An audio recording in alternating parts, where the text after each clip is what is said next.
জয় মা দুর্গা। মহাসপ্তমীতে আজকে আমরা চলে গিয়েছিলাম চৌগাছা দুর্গা মায়ের আশ্রমে।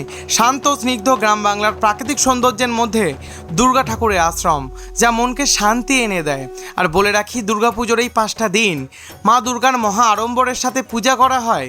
এই পুজো দেখার জন্য দূর দূরান্ত থেকে ছুটে আসে মা দুর্গার অসংখ্য অগণিত ভক্ত।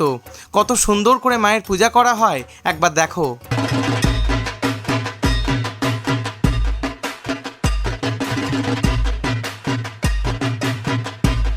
চৌগাছা দুর্গা মায়ের আশ্রমে পুজোর কটা দিন মহাপ্রসাদের সুবন্দোবস্ত রয়েছে।